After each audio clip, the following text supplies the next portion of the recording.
Bahia teve também, nesse período, profissionais especializados, e foram os negros e afro-brasileiros que também construíram a cidade e as belezas de Salvador, como José Teófilo de Jesus, pintor de belos tetos ilusionísticos de igrejas baianas.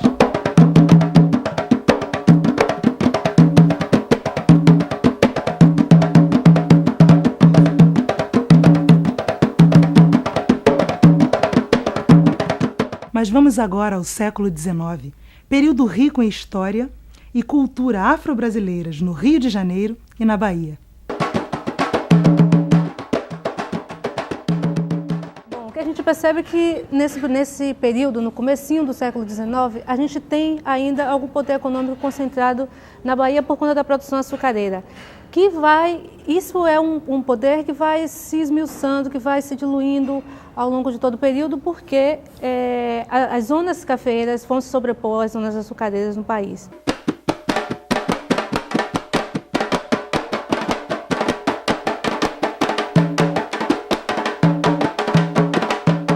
O século XIX ele é muito especial para se pensar, sobretudo a presença negra no espaço urbano. E trabalhando, atuando nos mais diferentes ramos de atividade, movimentando tudo que acontecia na cidade. E aí era um espaço também muito importante para que ele pudesse investir na obtenção, investir na conquista da alforria. Os escravos trabalhavam mais do que aquilo que era determinado pelos seus proprietários para acumular o pecúlio. E era com esse pecúlio que ele viabilizava a compra da sua própria alforria ou a compra da alforria de familiares e parentes.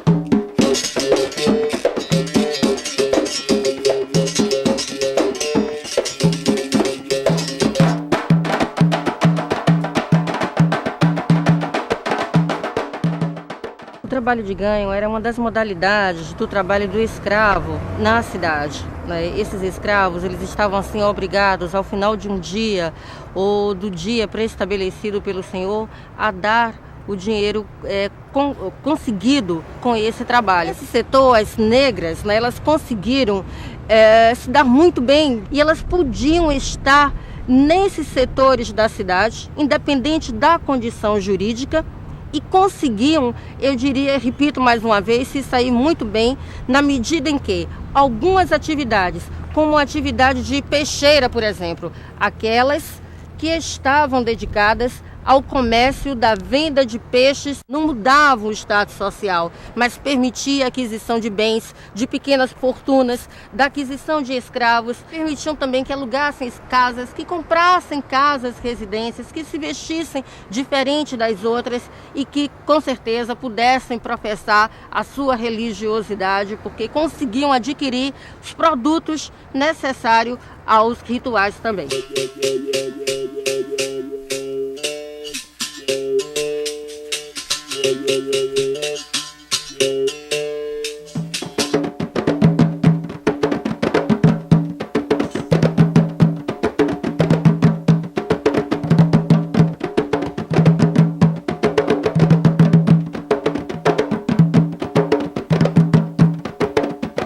O específico da cidade é o negro de ganho. Esse é o que eu chamo, nos meus estudos, como uma nova face da escravidão, que vai construir a longo prazo uma subversão dentro da estrutura escravista. São ganhadores e ganhadeiras que são colocados ao ganho na cidade do Rio de Janeiro. O senhor, para colocar o seu escravo circulando no centro da cidade, ele precisava pedir uma autorização à Câmara Municipal. O escravo vai receber uma licença, ele vai ser emplacado, uma placa de metal era colocada no pescoço desse escravo e ele poderia circular, como dizia a documentação, solicito para colocar ao ganho escravos negros e negras para vender em quinquilharia, para quitandarem, para circular pelo centro da cidade. O papel dessas negras quitandeiras que circulavam pelo centro com seus cestos, com seus tabuleiros, ou então assentavam, deitavam circos. A terminologia da época, deitar circos, é colocar a sua quitanda móvel que circulava. Então, deitar circos, colocar à venda, de um modo geral, alimentos, doces, refrescos. E essas mulheres fazem parte com seus panos, os seus filhos agarrados amarrados às costas. Eu acho que são as grandes rebeldes do século XIX. Havia entre esses negros de ganho uma hierarquia pela sua atividade. No porto, por exemplo, os negros de Minas, os carregadores do porto, eles vão ter que dar uma cota muito maior ao senhor.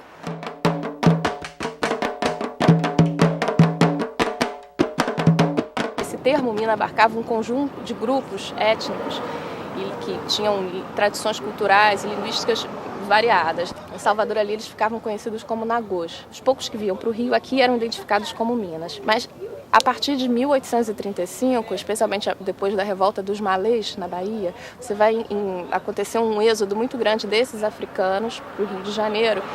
E aqui, esses nagôs vão se reunir com esses minas e vai haver essa transformação, vão construir uma nova identidade sob esse grande grupo mina. Esses africanos que andavam nas ruas ao ganho, trabalhando, vendendo doces e feitiços, as mulheres e os homens trabalhando no café. Aí a estratégia que esses africanos usavam era a seguinte: durante o dia eles trabalhavam, né, nos depósitos e trapiches da região portuária, carregando e ensacando esses cafés. E à noite eles furavam essas sacas e tudo que caía eles iam guardando. Então depois de um tempo, juntando todas essas sacas, eles vendiam esse café e iam juntando esse dinheiro. Eles conseguiram juntar dinheiro suficiente para comprar a sua alforria.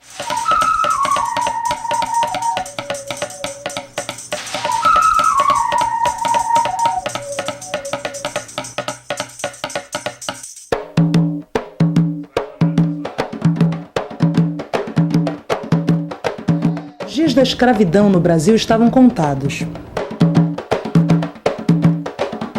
Mas quais seriam as expectativas dos negros após a abolição?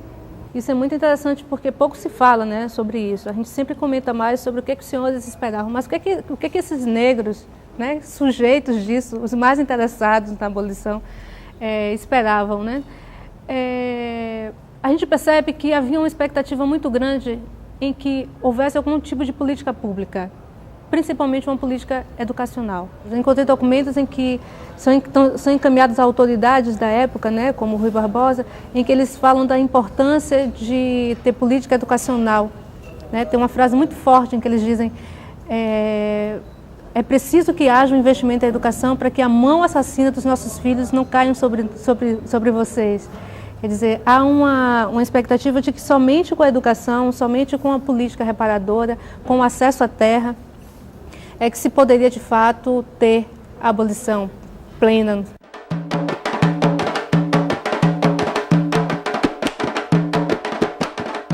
A abolição vai acontecer sem que houvesse políticas públicas no sentido de inserir esse segmento enquanto cidadãos, né, da população, na sociedade brasileira. E aí o que é que nós vamos ver? Os negros vão acabar tendo que ocupar os morros, as favelas, os lugares na periferia da cidade, sem emprego, sem escola, sem terra para poder cultivar para aqueles que estavam na zona rural. Houve todo tipo de proposta. Houve quem achava que a melhor coisa a fazer era mandar todos de volta para a África. Mas o mais interessante nessa história toda é que todas essas propostas sempre fracassaram, né? Porque esses negros eram sujeitos, eles estavam se impondo, né? Eles estavam colocando formas de estar e de viver, né, naquela sociedade. Eles não estavam à mercê do que as elites e os senhores imaginavam que poderia acontecer, né? Isso que é o mais curioso, eu acho que é o mais interessante na história. A gente perceber como as pessoas se comportam para além dos projetos, para além dos planos, né, para além das políticas que são gestadas nos gabinetes, né? Foram 300 anos de escravidão, onde inicialmente o Estado português não pensou em nenhum momento em inserir essa população na sociedade. A ideia era a reposição massiva dessa população. Morreu, a gente pega mais. Era essa o intuito.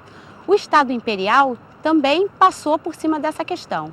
O Estado republicano, por conta do mito da democracia racial, pouco também falou. Eu acho que cabe ao Estado, né, como um sujeito principal, né, carregar essa discussão e cabe a ele, né, instituir políticas reparatórias. Nós temos uma dívida histórica com essa população. E foi essa população negra, como vimos, que foi empregada em uma enorme variedade de ocupações especializadas ou não, nos engenhos, nas plantações de cana-de-açúcar, na extração do ouro, na coleta de pedras preciosas, nas plantações de café e no transporte das mercadorias. Os negros estavam presentes na construção das cidades e praticamente todos os ofícios manuais. As mulheres eram amas de leite, amas secas, mucamas, lavadeiras, cozinheiras, enfim, faziam todo tipo de trabalho doméstico e ainda trabalhavam no pequeno comércio. E após a abolição, foram entregues ao Deus dará. Mas fora dos planos das elites, resistiram formas de viver em que estão preservados fortes traços culturais e sociais da população negra no Brasil.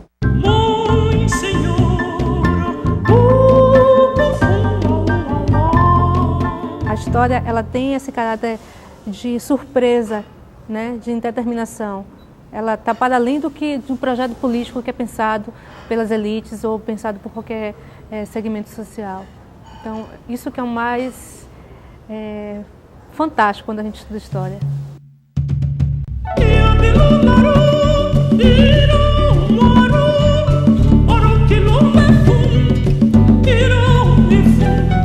Que